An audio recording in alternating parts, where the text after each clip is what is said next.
next slide. So today we're going to talk about the complexities of representation.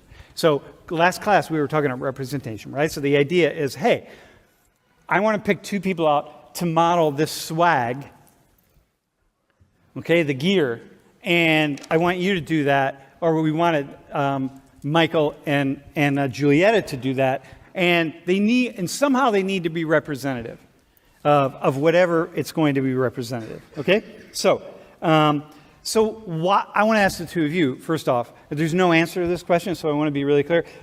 When you get invited up to volunteer, I'm going to ask you questions that you have no answer. You don't have an answer to. So you're going to have to think of it in the moment. That's the point of volunteering, because I'm not going to ask you like data or something like that. So what representation? Okay, so like I want someone to model the gear, the swag, who I want to think about who it is that models the swag. Okay? Why does that matter? Why do you think it matters? Sammy, we can start with you. Representation matters because, like we said, the thing's being live streamed to everybody or anybody who wants to watch it. So if you're going to pick someone to showcase something about the class, you want to show the people at home who don't see the whole crowd, maybe the kinds of people who are in this class. And it's important for them to understand the different kinds of people here. Okay. How is it important? Like what is it? What makes it important?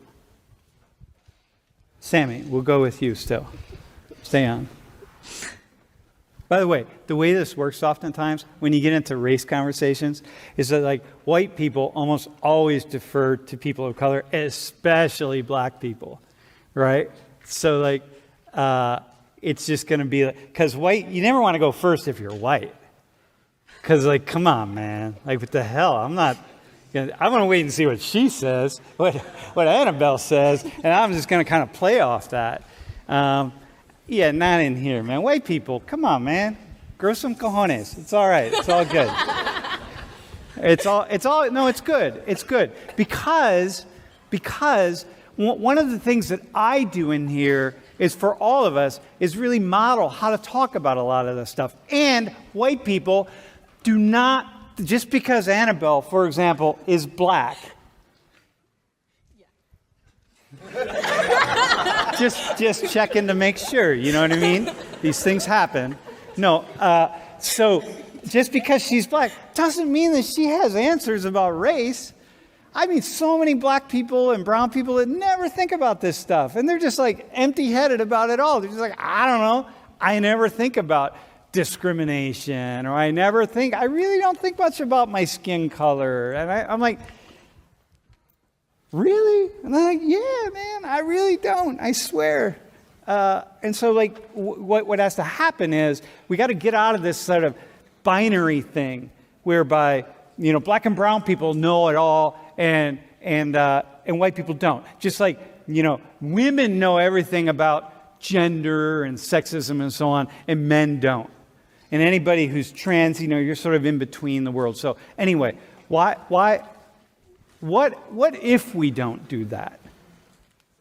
So what if we don't represent? Like what bad thing, like what could happen? Like what's the problem? I don't know. Go ahead. I mean, give it a thought though. Like what do you think? I mean, when it comes to like representing a class of 700 people, yeah, picking two to represent the whole group isn't going to happen. Like if you just pick two representatives, there are still going to be people in the room that aren't represented, no matter who we pick. Okay, got you. And yet we do that all the time. You know, you have like we have to take a photo for 119. It's going to show on the website. And it's like, I can't take a photo of, like, we want to show a photo of a close-up of two people. Which two people? It's a political act, right? So Annabelle, what do you think? Like, why do you think representation matters? That was a cool answer, by the way. I like what you were saying. Yes? Yeah, I Annabelle. have so far agreed a lot with what Sammy has said, and also like representation matters just so like people see themselves in the things that they consume in general. But if we're like talking about this class specifically, like, yeah, sorry, yeah, I don't have a ton to add to what Sammy said about when it comes to this class specifically. Like, it's impossible to accurately represent everybody. And just to speak more generally for a second, I think that's why a lot of media tends to use like racially ambiguous people or like try to pick like one of each whatever thing. And I think it's kind of interesting on how we try to do that. And it's a good thing, in my opinion, to try to represent as many people as possible. But at the end of the day, okay, hang on. I want to stop you there. Okay. What makes it a good thing? So people can see themselves in the media they watch and relate to it and feel like they belong in certain places. So people can see themselves, relate to it, and feel like they belong. Yeah. What's that mean for you? For me, it helps me feel like I'm not an outlier in certain situations. It makes me feel more comfortable. Yeah, I don't really know how to like explain it beyond that. Just kind of. Okay. Yeah, just about being comfortable in certain spaces. Okay. So, Sammy, let me ask you this then. How about you? How about this question of being comfortable or feeling comfortable? Like, how often does that come up for you? As a white woman, right? What's your ancestry, by the way? German. German? Okay. How often does that enter into your... Go ahead. Well, as a woman, I'm in the engineering fields, so there we're pretty like underrepresented, and so that's kind of interesting. Okay. All right. So you have some experience with this, right? What's the ratio of men to women in your engineering classes on average? I'd say, well, in a class of, I'd say about 30, I'm one of 5. Yeah. Okay. So 1 to 6. So, and you feel on the issue of so you're in a place where you often feel like kind of what Annabelle just said, like an outlier, or like, do you feel discomfort? Do you feel like... It's different being in an environment that is like, I'm very outnumbered by men. I don't feel like anyone has like put any sort of like pressure against me though. Like, I don't feel excluded. It's just, there is a certain feeling when I'm sitting in a room full of men and I'm one of the few women. Okay. How about you? That question of being excluded, do you... To kind of go back to what I said, like my entire life, I've been surrounded by people that don't look like me. Like, I grew up in this town, and have oftentimes been like the only black person in a room. But you grew up in State College? Yeah. Yeah. And so I guess I kind of want to go back on what I said. I don't necessarily like feel discomfort when I'm not represented in a room or not around people who are like me. It's just like a hyper awareness of like what I am and who I am and having to be that thing well. Yeah. And it's kind of weird to think about it that way. Yep.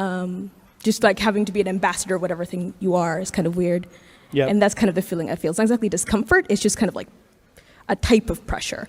Yeah, I got you. So it's kind of like, I mean, the experience I have is as a professor, right? When I'm in places and people have no idea that I'm a professor or that I teach here, or I teach 119 or whatever, I can walk across another college campus and I'm just invisible, and it's just like, I'm not hyper aware, I'm just me. But suddenly when I'm here and I never know it's different, right? It's a different kind of thing. It's very different because for me it's very localized, right? But for you, it's more localized because it's about your classes. But for you, it's a little bit wider. So one of the things that I have this idea, I want to see what you think about this. Representation it's not about being PC, right? So, like a lot of people will just say, oh, well, we have to represent the different groups. It's like, because we have to. Because if we don't, if we don't, it'll be bad. And well, what will be bad? Well, the only thing they often have is like, I don't know, we'll just be in trouble or something. I don't know, whatever it is. And I was like, I don't know. Why do you have to represent? Why do you have to represent it all, man? Just let me just take two. If I want a photo for the the front page of the website, let me just get my phone, wherever my phone is there, and just take a photo of any two people. Like, who cares, right? But it does matter, just in the way that, for example, it matters the clothing we wear in the process of what's called impression management, right? The clothing I wear, because I'm symbolizing something. I want people to see me in a certain way. So, for example, if you start, like, either of you start dating somebody, right? And you go meet their parents, let's say for the first time, you're going to be thinking about what you're going to wear the parents will see you in a particular way. Because, of course, this is the nature of it. So it's impression management. You're managing the symbols that you are sending off. It's like, why do you care? Why would you care? Just show up in whatever you're wearing, and that's what it is. Well, the same thing happens in a workplace, or same thing happens in Social 119, or the same thing happens at Penn State University. Same thing happens anywhere and everywhere. It's the nature of it. It's how it works. We're always doing that. And so we're constantly thinking about who's going to be in, who's going to represent us, and how and why does it matter. So it's a thing, and it's okay, right? It's not just about, well, we have to do this because, it's like, you don't have to do it. Have a thoughtful reason for doing it. Okay,